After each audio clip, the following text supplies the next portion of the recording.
Hey there guys, I hope you're doing well. Today we are going to be analyzing Clay of the MudWings and his character arc throughout the first Wings of Fire book, the Dragonet Prophecy. Now Clay, at least in his own POV book, is actually very significant because his character story introduces us to some major themes that we see time and time again later in the series. We'll be discussing how these themes challenge Clay's character, and also how he overcomes these challenges to both help himself and the dragons around him. So the main aspect of Clay's character that we are going to be looking at in this video is his character arc and how he struggles with the idea that he might be capable of being a hero and a Dragonet of Destiny.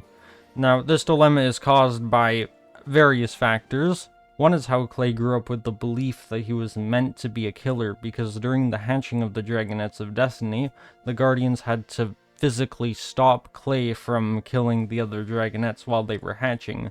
So for the first 6 years of his life, he was constantly reminded and badgered by the Guardians about how he was born to kill, to the point where it was practically ingrained in his head. It was only until later in the book when it was revealed that since Clay is the biggest and first to hatch in the hatching, his MudWing instincts told him to assist his siblings with the hatching, but not hurt them, because that's what big wings do.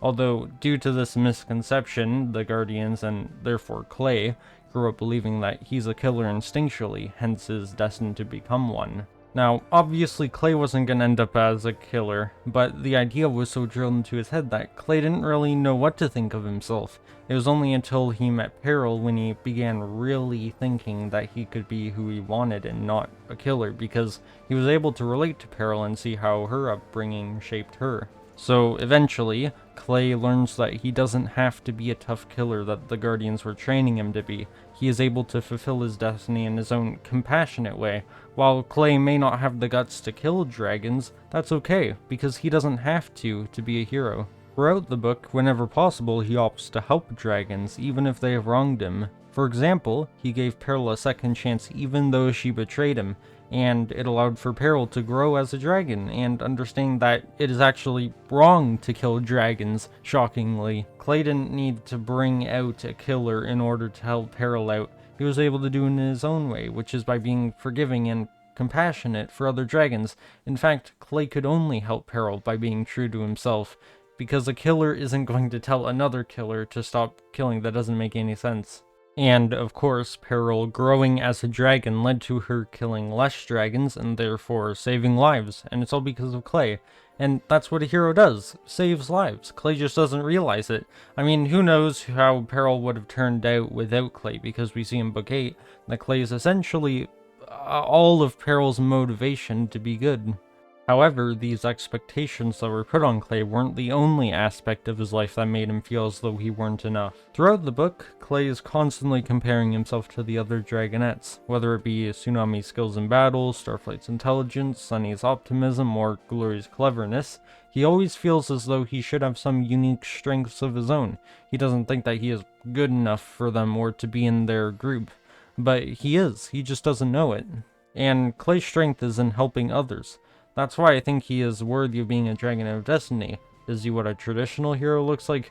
No, but there's no such thing. Heroes come in all kinds of shapes and sizes, and that's the thing that Clay starts to understand by the end of the novel. And Clay does have his weaknesses, make no mistake, but so do the other Dragonets. The thing that makes the real Dragonets of Destiny so special, and why they connect to each other so much more than the alternates, is because they are able to put their strengths together and work as a team with bonds similar to that of a family, just like a group of MudWing siblings, which is why Clay is essentially like their big wings, as they say in the book. I also feel that one of the most important parts of Clay's character arc is finding out how MudWings work and discovering his purpose among the Dragonets. After Clay's interaction with his mother Cattail, he was absolutely crushed, of course, because he found out that he was worth no more than 2 cows. But the pain quickly faded when he met his siblings and they told him how MudWing family dynamics function. And the fact that Clay was confidently able to go back to his own friends after instead of joining his siblings shows a lot of growth, actually, as this tells us that he now believes that he belongs in the group as their big wings. Alright, so that's about it for this video, and I'll be honest, up until recently, Clay's character didn't really stick out to me that much. The only reason that I made this video was because I recently reread the Dragonet prophecy, and Clay's character was far more interesting than I remember, and I thought that might as well analyze him, and so after all of this, my perspective on the character has really changed, for the better. However, I will add that it is slightly disappointing how Clay is just the I love food character for the rest of the series. I mean, well, I don't mind it that much, as he isn't very relevant after Arc 1, but I also, in a way, feel like it was a bit of a missed opportunity. Perhaps that's just what happens when you're the first POV character. I will also mention that I didn't really get everything that I wanted to say in this video. It's not that I didn't have time, it's just really difficult to organize all my thoughts and all the information and say it in a way that I feel is cohesive. That's partially why this video took a couple weeks to make. I'm sure I'll get better as I do more of these analyses, but for now it's just gonna be kind of, what do I do? So anyways, I hope you have a great day and I'll catch you later.